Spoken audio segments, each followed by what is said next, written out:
यार अष्टम पोषण पक्षर मुख्य उद्देश्य है आम जनसाधारण भितर छोट पिला जो पोषण शारीरिक तथा मानसिक पोषण गुरुत्व लोक बुझेबा एवं आमर आभिजात्य खाद्य को परहेज करी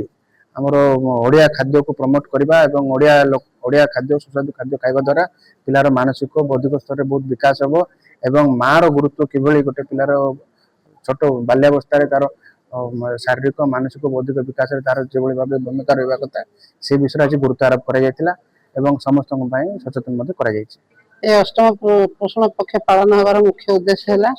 पिला शारीरिक मानसिक और बौद्धिक विकास होगापी गुरुत्व दिज्व समाज में तृणमूल स्तर में कि प्रत्येक माँ पिला सुषम खाद्य व्यायाम एवं परिष्कार परिच्छन्नता को आपणाई निज पिलार विकास साधन पंचेन्द्रियर विकास केमती हेब गर्भस्थ शिशु ठारू आरंभ कर जन्मर 6 मास पर्यंत केवल माँ क्षीर एवं 7 मास रु 2 वर्ष सुषम खाद्य सहित माँ क्षीर जारी रखिकी किभली पिला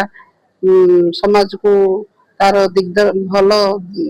दिग्दर्शन देव योगटा हूँ माने शारीरिक विकास साथ मानसिक विकास साहाय्य करथाए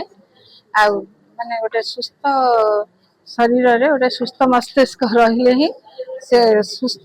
शिशुटीए हो पारिबो। आजिकल तो जो जमती देखा जाए मोबाइल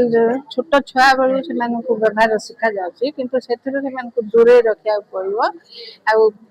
मातृगर्भ ही शिशु उपर योग प्राणायाम प्रभाव पड़ता जदि माँ योग प्राणायाम तो छोट पिला अंगनवाड़ी ये केन्द्र मानक योग शिक्षा दे पारिबा खेल माध्यम छोट छोट व्यायाम से करई पारिबा शारीरिक व्यायाम गुड़ाक छोट छोट आसन करई पारिबा ता द्वारा से मानसिक विकास हो शारीरिक विकास मानसिक विकास हम स्मरण शक्ति वृद्धि पाइब।